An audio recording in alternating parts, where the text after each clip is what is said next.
So where are you originally from, man? So I was born in, let's see, I was born in Glendale, California. I lived in LA until I was 9. And then my family moved to Ohio, which is where my dad is originally from. We moved up there to Dayton, Ohio. And then I grew up in Dayton and until I was 18 or something. And then I came back to LA. What was the move for? Was it just for business, or you wanted to get out of LA?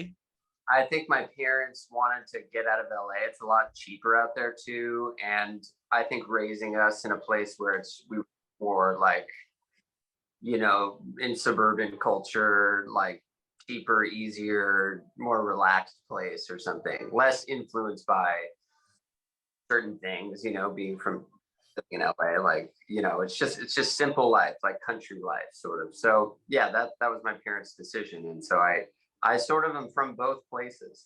Yeah. I like sometimes I say Ohio, sometimes I say California. I've spent most of my life in California though. Mm-hmm. How many siblings do you have?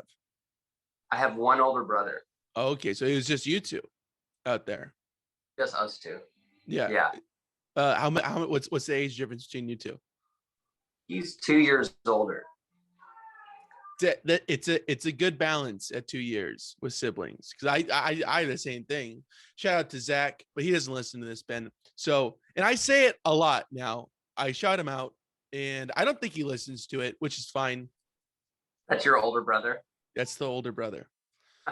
that is the eldest. Probably won't listen here. Yeah, well, you know what? I don't know what it is. I don't know why it's not appealing. It's like I would support him if he had a podcast, Yeah, maybe we'll call them after this. Yeah, we're gonna call him on air. We're gonna get him on. It's fine. I actually have your brother in the waiting room right now, so I think it's a good time to bring him out. I think it's a good introduction. But yeah, man, I mean that's a good age difference, I think, because it's not too far apart, and because some people have like 10 years difference between like the youngest and the oldest. Like that's just insane. Yeah. I mean, it's close enough to where like we were doing the same things and I could relate to what he was doing, but I was always like the younger brother. He had cooler friends. He was always getting about things before I knew them. So he was like my gateway into a lot of things. Right. It was cool to have. Like, I mean, he got me into pretty much everything I got into, skating and music, and sort of through him. So right. Yeah, that way it's nice. But it was always like a dynamic, the younger brother. Like, can I come with you guys? Maybe not. Yeah, usually it's a no. Usually it's a no. You're not coming. No. But whatever. That's on them. Yeah. Yeah, that's kind of how it was in my circumstance as well. Like, he exposed me to things like, hey, listen to this, like, do that, So I mean that is really nice when you feed off each other. But now I feel like the tables have turned, and I say, hey, listen to this, and I'm giving him the stuff. I'm letting him on what's new. He is the younger brother in that scenario now. Yeah, you probably wouldn't agree to that though, but yeah, that's how I see it. It becomes your brother to flip the power dynamic. So yeah. Maybe you're consciously trying to one up him. It's time. Yeah. I didn't know that you were a Freudian theory guy, but okay. Yeah. No, let's get into it. Let's get into my mindset, who I am as a person. But so you spent 18 years out there, you said, yes? Well, I'm sorry, you moved when you're like 3? No, I moved when I was 9. 9, okay. I was 7. Actually, I only spent 8 years of living there, but they were the most formative years. So like, you don't really remember, I don't really remember a lot of things pre 9 years old, like in LA, but I do remember, middle school, high school, puberty, all those years that they were in Ohio. So I feel like a Midwesterner a lot, truly. I mean, my identity is sort of Midwest. It's rooted in there for sure. Yeah. Right. And all these things, Mm-hmm. Yeah. It seems like where you are in your formative years really kind of places you where you are. It's like, yeah, like this is where I spend a lot of time, a lot of important time, and this is where I identify with. Yeah. I And love I it. feel back there, it's nice to go back and reconnect because my folks still live out there. So I'll go see them. And yeah. I mean, what and where does your brother live? Is he out in LA or is he still there? Yeah, he lives in LA. He lives in like mid-city area. So like on the way to the west side. Yeah, let's give out his address. Yeah, yes. Yeah, Yeah. what's we need the address, we need the phone number, social if you get it. For last 4 digits though, it's all I need. So it's all good. Did he move out the same time you did, or was it he did it first or you did it first, or what was the dynamic like that like? He, again, going back to the older brother being like the gateway into things, he moved first, and then he had an apartment in like what is that area? Culver City on the west side. And so then I came second. I moved in with him. So he made the, and then, we've been out here on and off since then, basically. I mean, I lived in Portland for a little while, and sometimes I would go home back to Ohio for extended periods, but basically I've been in LA since then. Yeah. It's a good chunk of time in both places now. Because how old are you now? I'm 35 now. Okay, so very short stint in the West Coast. Yeah. Overall, yeah. What did he move back for? Why did he want to leave Ohio? Well, I think basically it's hard to explain, but Ohio is like, now I love it. Now I love going back and visiting.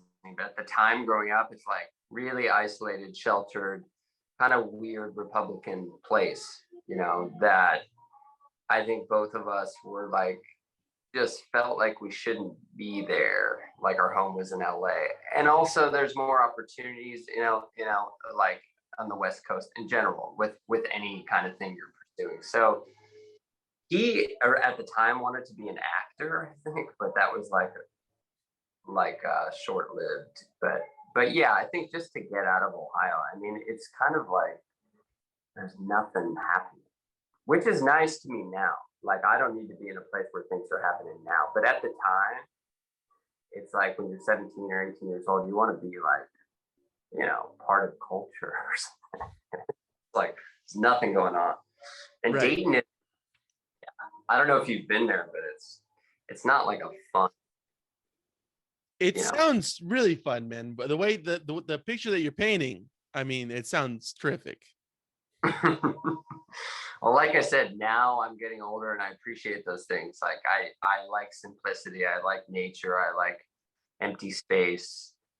I like places where there aren't thousands of people, where there's not a lot of traffic. Like now I'm like, oh, I see.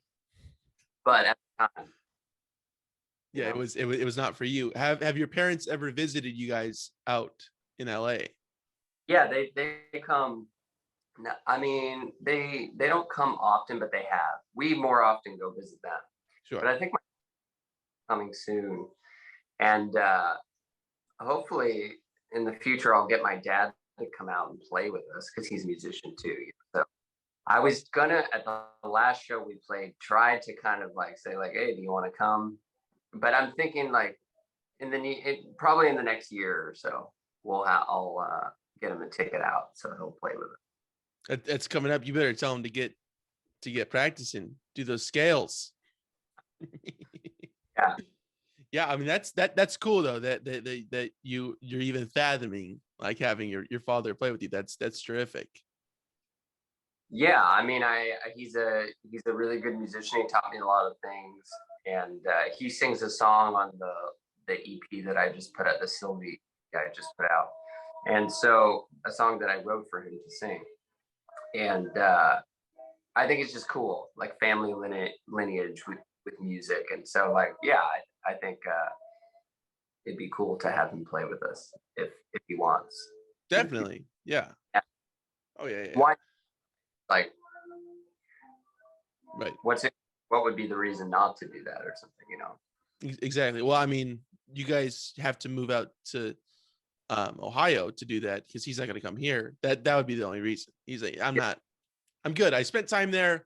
You can come back here though. More than happy to do it. But vice versa. Yeah, it's not going to happen. Yeah. So what was your first job? My first job ever was my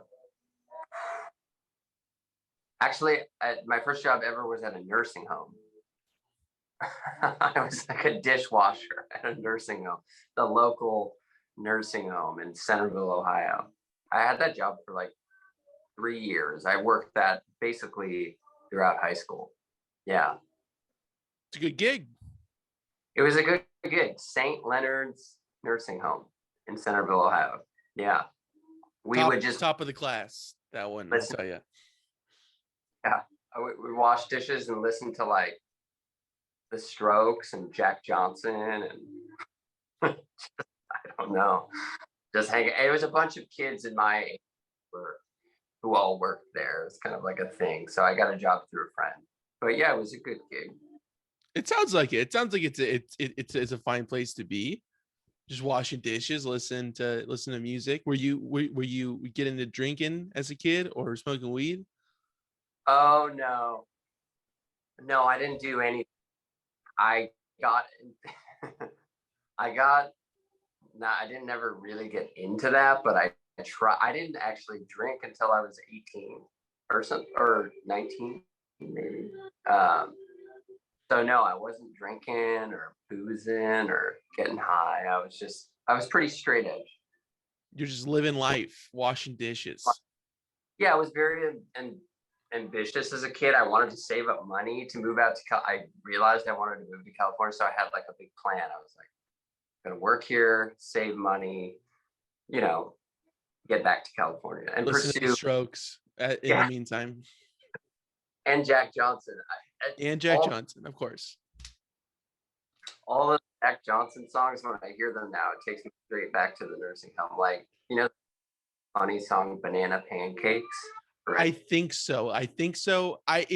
If it was played, I know I'd know it because it says somebody was like, oh, this song is named Banana Pancakes. I was like, what?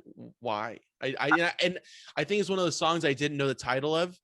And then I was like, oh, I know this song. And then somebody said it was Banana Pancakes. And I was like, yeah, that's a weird title for this song. Yes. So I'm 99% sure I know what you're talking about.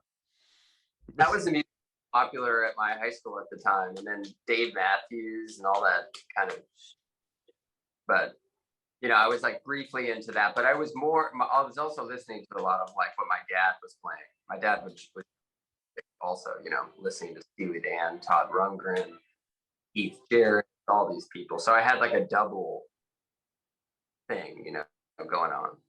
Right. Some major influences coming at you. And meanwhile, you're just trying to wash dishes, save up money. I get it, man. Exactly. This is the life. Actually, hip hop was also huge at that. Remember, Eminem was just coming out. And like in the Midwest, the rap music was just like, you know, Bone Thugs and Harmony is from there. And I actually have a rap song me and my brother made. Some of my friends know this, like Mike and a bunch of people. Mike Collins from DrugDealer actually made me a shirt with the title for my birthday this past year. But it's a rap song called "Every Dish Every Day" that my brother made, which maybe I'll release someday. But it's just a quote. It's a phrase my dad said. Like he was washing dishes one night and he was like, "Pal, in this house we do every dish every day." And then we went upstairs and we made this like really crazy hip hop song, which I'll send to you if you want to hear it. But yes, absolutely. I thought that that the origins would be from your time washing dishes. And that was your motto. That was your mantra that you were living by every day because it was hardcore at the nursing home. There was a lot of dishwashing going on. Every dish, every day. It's a really crazy song. But yeah, and I wish I had that shirt. Mike Collins made me like that shirt for my birthday this year that just says it's an image of me, and it says every dish every day, and it has a bunch of weird shit on it. It looks like an ICP shirt or something. It's really dark. Tight. But, That's rad. yeah. Yeah, that's that. Yeah, ICP. Paint the face like a gesture. I can't believe that, and it looks so thick every time I see pictures of it. It looks like very.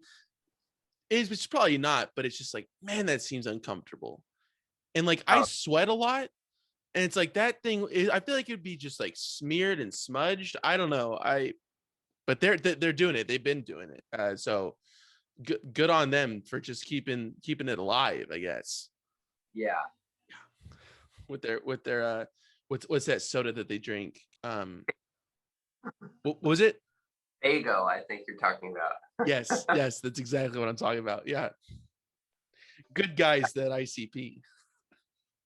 Crazy, yeah. Yeah, that's hardcore. They're in it. But when did you start rollerblading? When did that come about? So I got into that through my brother when I think I was 10 or 11 years old. And then that was like the thing. It was like, in high school, you're either like playing on the football team, the basketball team, or doing sports, or you're doing like the alternative thing. And that seemed more interesting. My brother and his friends were into it, and they were really good. So I kind of got into it through that. And then I stuck with it, like after everyone quit, and I ended up doing it like seriously, and becoming like a professional inline skater. That was my living for a while. I was traveling and touring and doing that for almost 10 years, I think. Wow, man. So, That's a long time to be doing that. So did you start to gain traction within that out in LA, or was that still in Ohio? I was gaining traction, I guess you could say, in Ohio, but like I said, in Ohio, it's hard to like, it's probably the same with music, but like there's not a lot of the big like skating videos are being made in the West Coast or in New York, or the big companies that are like sponsoring kids are coastal. So like there was just not, even if you gain traction in Ohio, you kind of like only can go so far basically. So I moved out to LA. Actually, when I came, that was why originally, to pursue that. So yeah. Man, I mean, that's rad that you had like a dream to follow out here when you guys are doing big stuff, like, making rap albums, washing dishes, rollerblading, and then making it out to LA. And I'm assuming that did you have a part-time job as well on top of it when you first moved out here? Yeah, I worked so many just normal jobs. Like my first job in LA was at Coffee Bean and Tea Leaf in Culver City. How many dishes had to be done there though? That I graduated from dishwashing, and I became no dishes, Coffee Bean. But then I had jobs like that.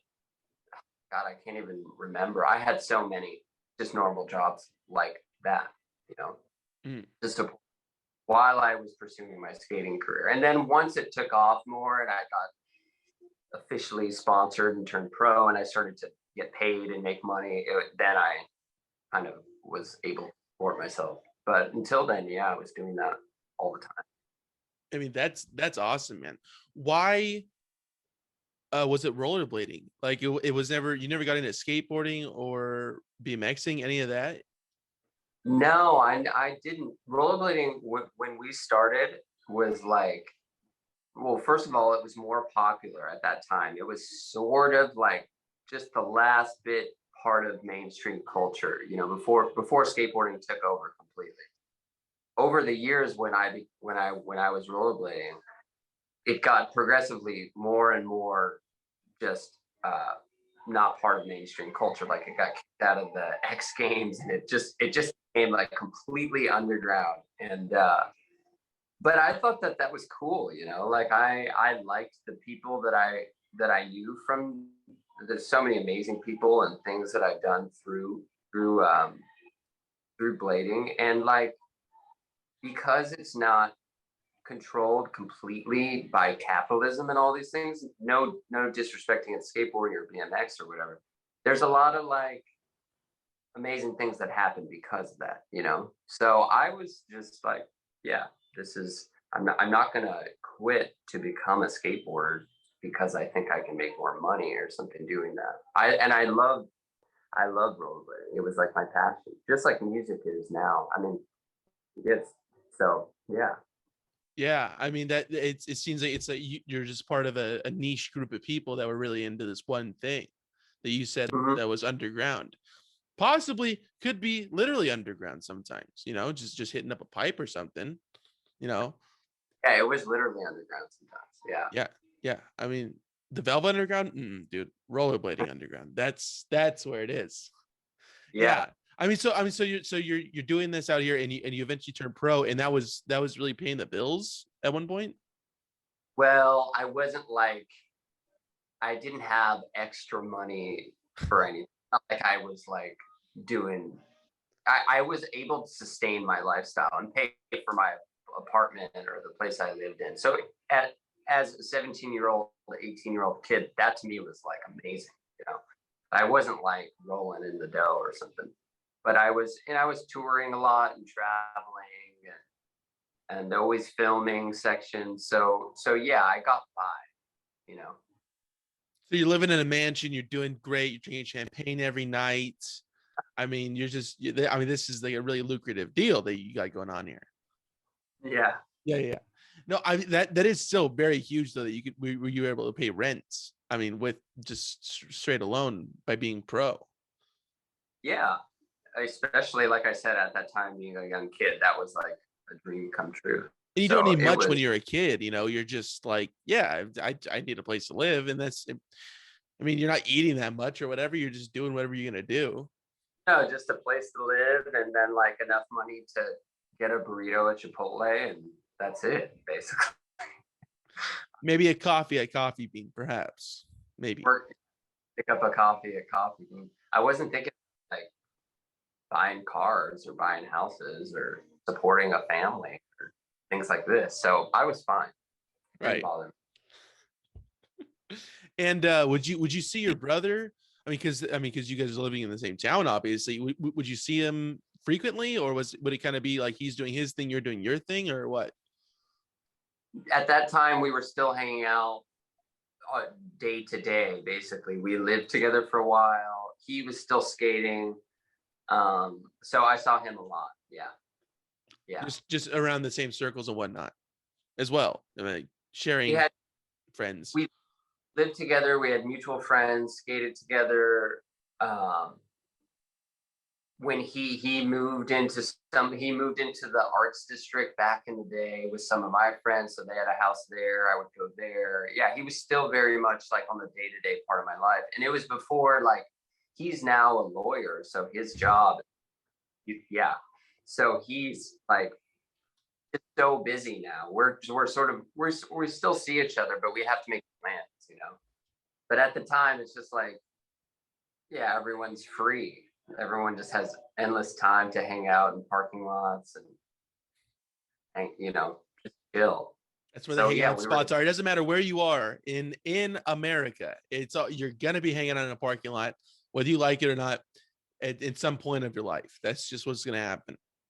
I don't think that that's lost on the younger generations now, even younger than me, is what I'm saying. I still feel like I still see kids like hanging out in the parking lot. It's like, all right, great. That's still there. And I'm not saying that I was coming up before technology, but that was still like you just met up in usually a parking lot, you know, yeah, or there, somewhere really near a parking lot.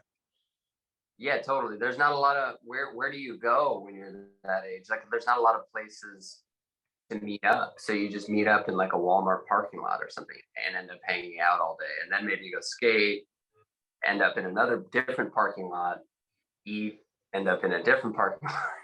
That's a good night when you're jumping parking lots. That's a crazy night. You're going places. Yeah, to be honest, probably spend just yeah, I spent a lot of time in parking lots.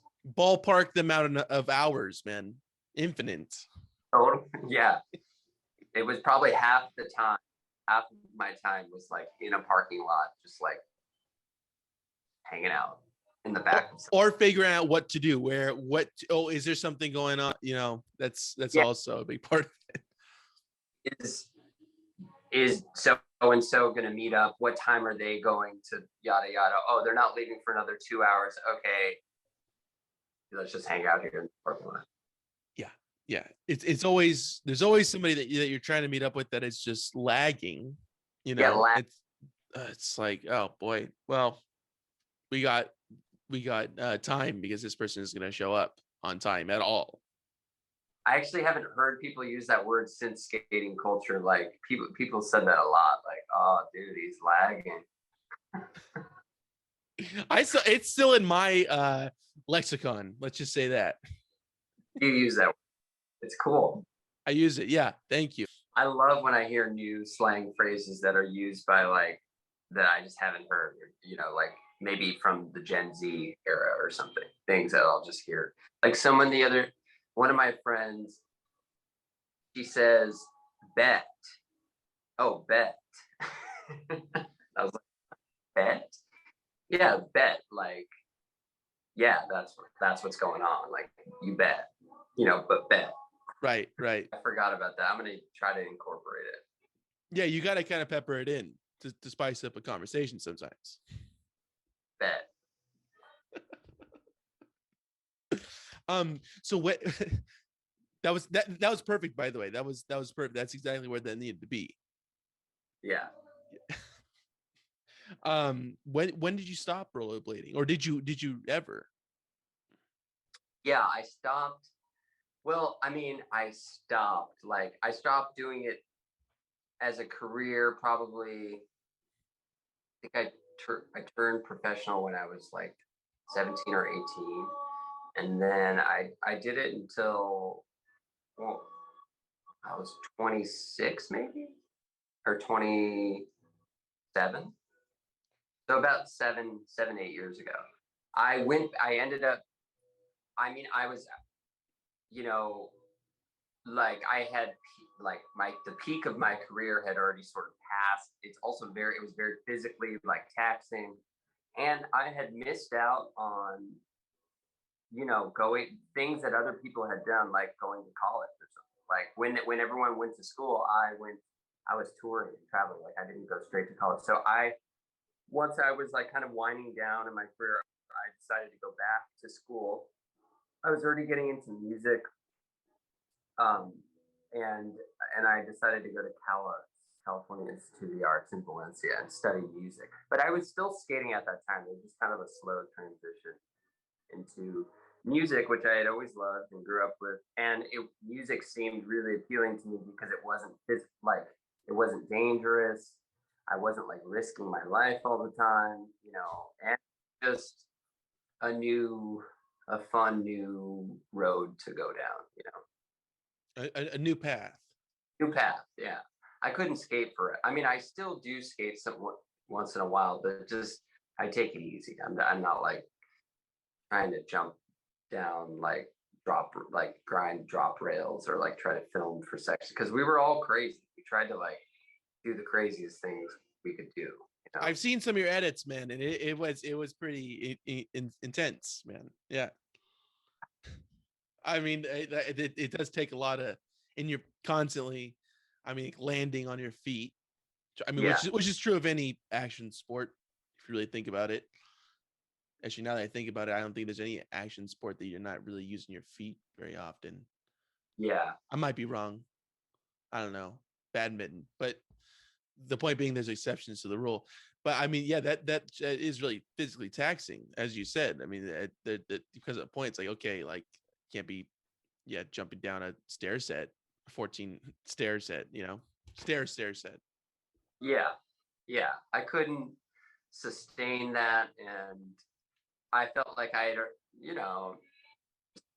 time to do something new, time to move on. Because when I was rollerblading, it wasn't like I was doing it once in a while. It was like 10 hours a day, every single day, filming. My whole life, all my friends were skaters.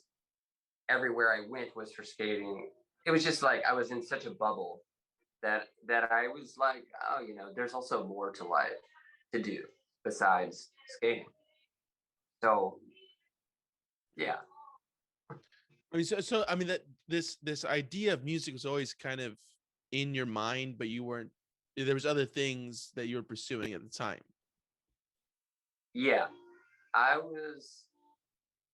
never wanted to be a musician, really. I mean, I grew up with listening to my dad and his band play when I was like a little kid, and also I just never thought I was going to do it seriously. I mean, I love music, but yeah, I didn't think I wanted to do that or something, but as I got older, I realized it was like something that I was naturally just very, very into. It could sit for hours and play guitar, and I just became I'm kind of an obsessive person when I fall in love with something like music. Even nowadays, I mean, I just get very obsessed with playing, and like can sit for 10 hours and play or record or something. So, but anyways, yeah, I sort of was like, I didn't know what else to do also too, because I felt like a creative person, but I was like, well, what else could I do, you know?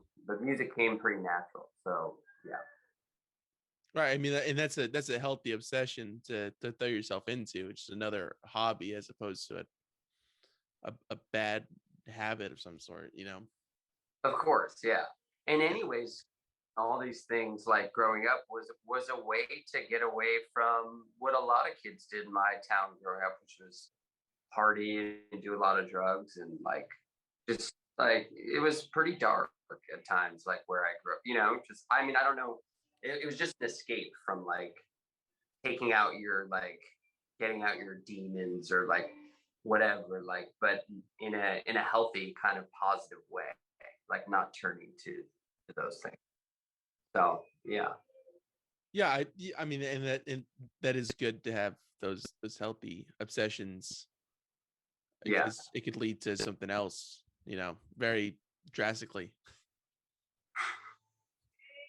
which is not the best, but unfortunately that does happen. But it didn't happen in your case, which is perfect. Yeah. Right. Yeah. I never went down that road, but a lot of people around me were, you know, just going down those roads of It's like easy to get sucked in by just being around. totally, yeah. And heroin, there's like a huge heroin epidemic in Dayton, Ohio, like a few years ago. But yeah, it's just those small towns. I think they breed because there's not a lot going on, you know, and so it's like they just once it like hits those small places, people just become, I don't know, drug culture infiltrates. So yeah, skating was very, I always forget, it was like it was a very positive thing to escape a lot of like that stuff, sort of. It's positive nonetheless in any case, Yeah. because you could have been a different person. Yeah. Yeah, a bad person, some say. um but how did you break into the music scene? How did you kind of exit the being a rollerblader and come transition into being a musician? Was it like very a smooth transition, or was it kind of take some time to start developing stuff? Well, I went to Cal Arts, like I said, and I was around like a bunch of new people, creative musician types of people that I didn't know, and I was in like a new arena sort of, and I met a lot of great musicians who I still play with and who I'm still in touch with from school. And I had a lot of ambition. I had a lot of ambition with skating, but I also had it with music. But I wasn't like, not that I'm any good now, but I really didn't know what I was doing. But I had a lot of ambition and conviction. I was like, I can do this. I can write songs. I know how to play. And but people just helped me or supported me, like playing or whatever. And so yeah, I met a lot of people at Cal Arts, and after we all graduated, then I met more people in LA. Jacob Loeb was a close friend of mine who I started this band, my first band, Golden Daze, with after post college. And then we sort of all have like a community still that we're in LA, like a lot of us Cal Arts people, and then other people I met along the way. There's like the whole DrugDealer crew and all these people, but everyone helps each other with their music. I think we have a good little community vibe. Yeah, there's a sense of camaraderie and helping others out, which is that's great to hear. Yeah, I like that a lot. I thrive in that kind of setting. I think like when that energy is going around, and I feel like we kind of have cultivated a lot of that. Which right now, and it's a very exciting time actually.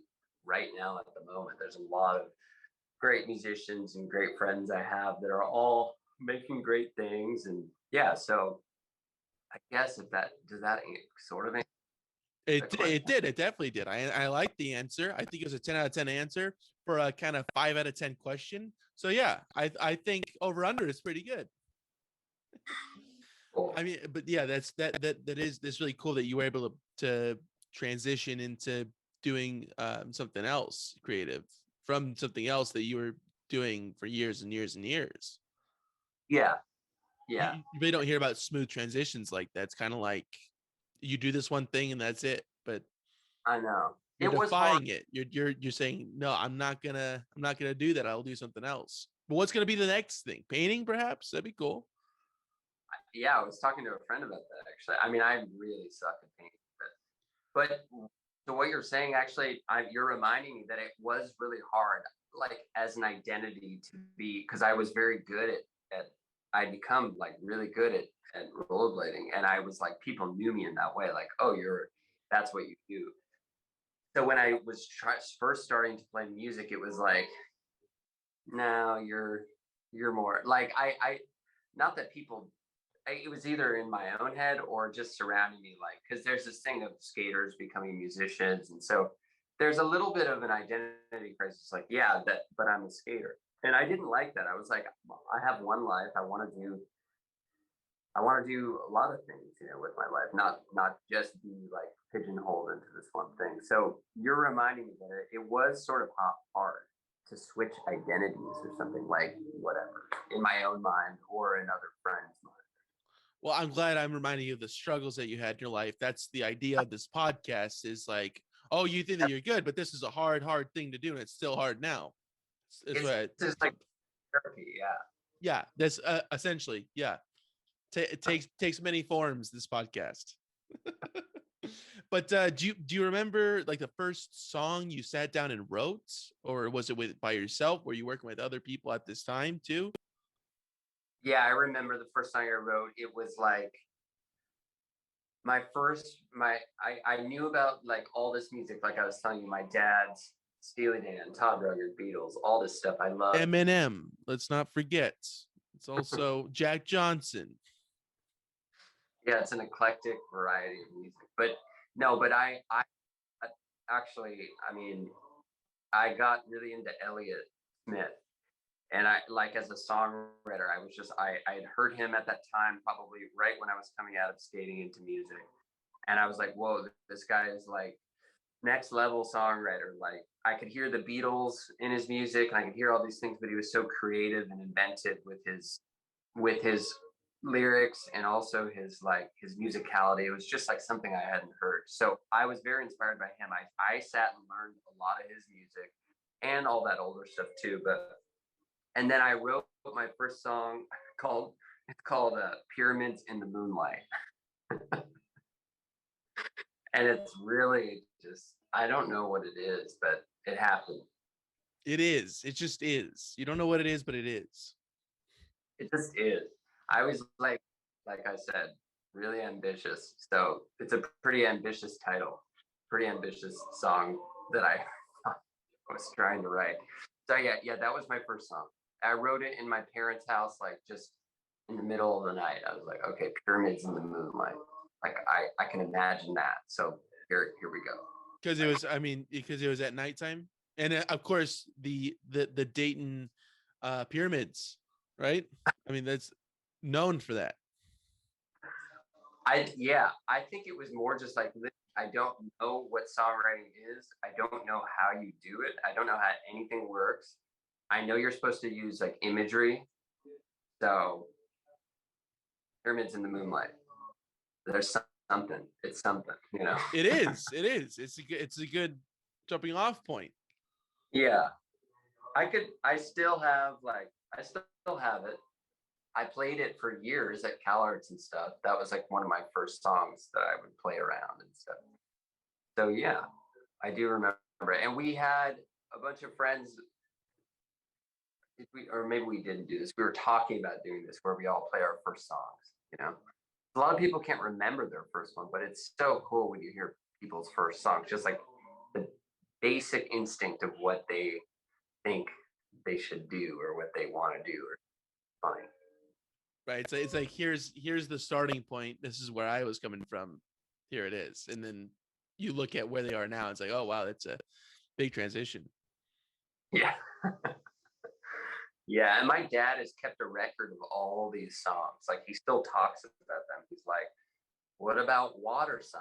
Like, I don't even know what that song is. I just would write because I was like, I didn't know what I was doing, but I was like, okay, I was just trying to write songs. So he still has a lot of them like archived and stuff, and he'll talk to me about it. Like, you got to bring that one back, you know. A lot of this happened in Ohio. I was home for, like I was saying, extended periods of time, and I was getting into music sort of there, and then I came back to LA. But yeah, so I still have some of the early stuff unreleased. Yeah. And you should release it. You should do it along with the rap song, of course. That's the title track though. Every dish every day. Every dish every day. Pyramids in the Moonlight and Every Dish Every Day, like, can't be on the same album technically. Which is they're different, but just do 45s. That's the B side. Is the Pyramids in the Moonlight. They're so different, but they kind of sum up. There it is. The influences. Yes, I'll say it for you. Yeah, it sums up your influences right there. Yeah, you got Eminem, Jack Johnson, Elliott Smith. By the way, do you think that Elliott Smith killed himself? I don't know. I think about it from time to time. I've even gone like, there's this new, or no, it's not new. It came out a few years ago. Heaven Adores You, that great documentary about him. And he lived, you know, the house where it happened is in Echo Park, like over by Cookbook. I even drove by it one day with, like, I mean, I go through periods of thinking about him because I loved him, like, obsessed with music. But I've thought about it. I really have no conclusion. I can't say one way or the other. It's still a cold case. It's still a cold case to you. That's where we get to the bottom. A lot of people don't know this is a crime podcast as well. This is a mystery crime podcast where we solve. I just bring musicians on. What do you think about this case? And then I get their theories on it. I don't know. Yeah, I wish I knew the answer. I ran into my friend Christian Lee Hudson the other day at the airport on the way to come to New York, and he's a huge Elliott Smith fan too. And back in the day at CalArts, we wrote a song called "The Ghost of Elliott Smith," where we tried to summon him into the mix. And I found the song, and we were like listening to it. But I don't know. We were all very, very into him. But I've thought about it, but I have no idea. I can't solve the case. Somebody will get to the bottom of it. I don't know. Somebody that's going to come on this podcast is going to tell me definitive answer. So, I mean, straight out of the gate, you were kind of collaborating with other people during this time when you first started taking music seriously at CalArts and whatnot. Yeah, I was collaborating with the people who just played on my last EP. A lot of them, like, and there we had like.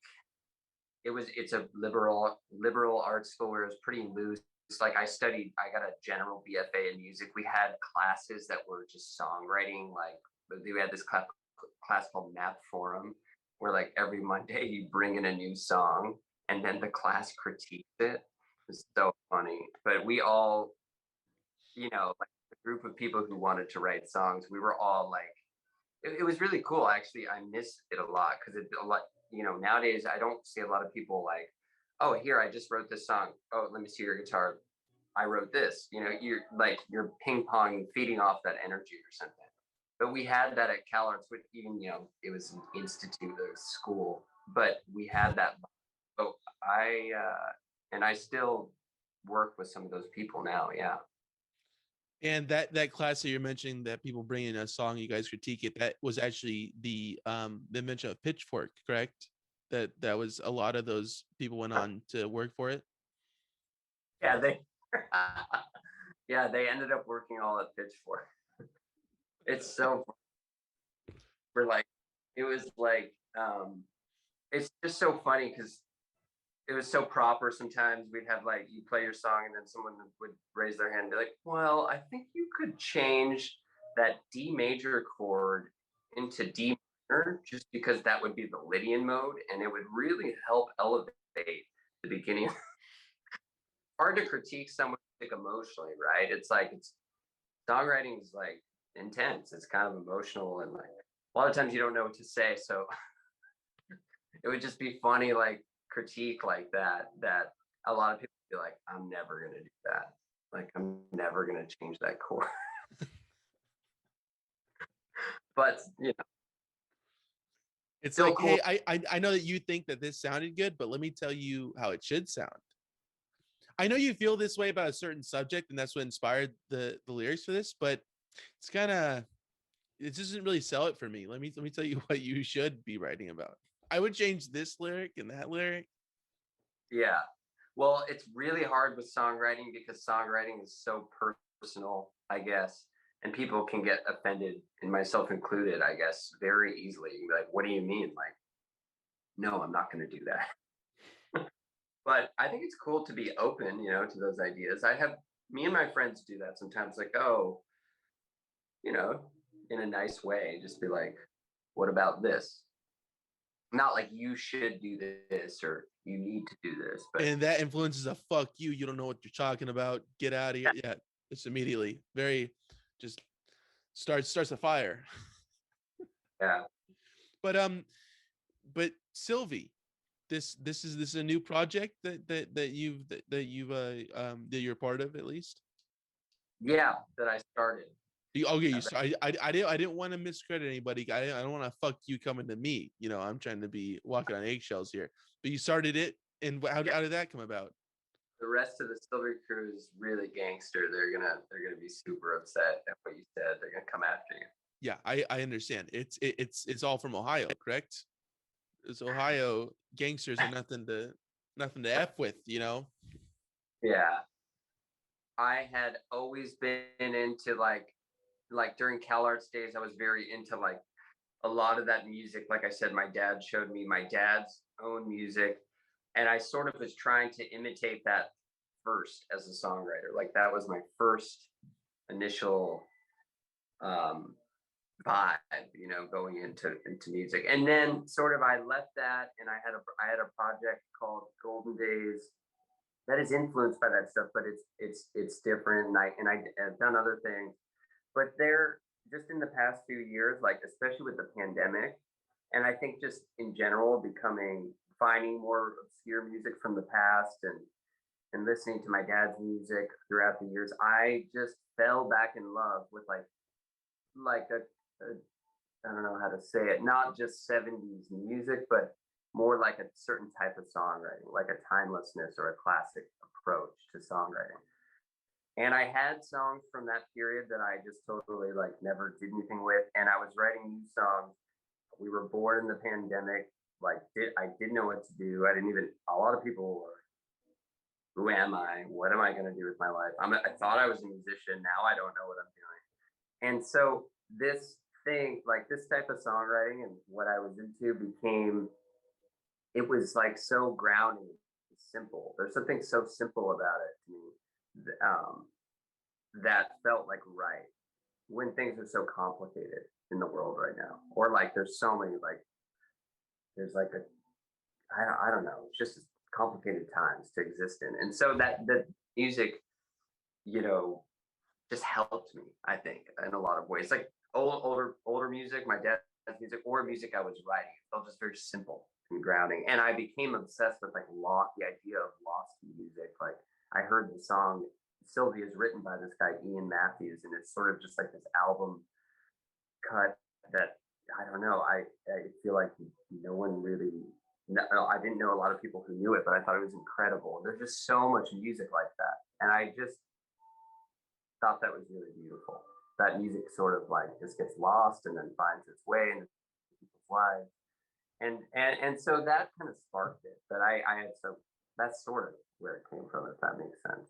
Yeah, it does. And I really like it. It's great. And I definitely recommend it for the people who haven't listened to it to go listen to it for sure. And where's the best place that people could go support this, by the way? Well, it's on Spotify. I think that would be the main way. I think I just found out that so the EP came out on Spotify like a month ago, or maybe a little less than a month ago. And now I just found out actually the other day a label is gonna do a re-release of the EP in Europe and put it on vinyl because it's not on vinyl right now. So they're gonna re-release it on vinyl with 2 new Sylvie songs, which I'm working on right now in New York. So I'm trying to. So it sounds kind of confusing, but basically the EP has 5 songs and 2 more will be added to it on the re-release, and it sort of will become an album. Right. Yeah, that's awesome. Where can people go to find all the news? It's Sylvie_music on Instagram. Yeah, the Instagram is Sylvie_music_. And then shit, I missed the underscore, man. I really butchered that. And then my personal Instagram is same thing, but my first and last name, Ben_Schwab_. And I post like on both of them about Sylvie, or I have been because it's a new thing that I'm doing. So you can find news, I guess, on there of updates of what's happening. Awesome. So stay in touch with that. Is there anything else that we got to promote though before we wrap this up? To promote? Yeah, to promote. What do you want to promote? What's the best edit that people should go check out on YouTube? Yeah, if you type in my name on YouTube, either the blading or Sylvie will show up. You can see all the edits. The blading edits are up there though. But I would say probably the best one is Accidental Machines. It was like my coming out section when I was like 18. You heard him. Go check it out. I mean, it's good. I feel like I watched that one recently. Cause I prepare for these interviews, Ben. I know it sounds like it's very laissez-faire with this whole crime scene investigation, therapy, multiple things, but I do some research. I do. Oh, that you did. I'm very on the cusp of it. But Ben, thank you so much for coming on, dude. I really appreciate it. Yeah, thank you.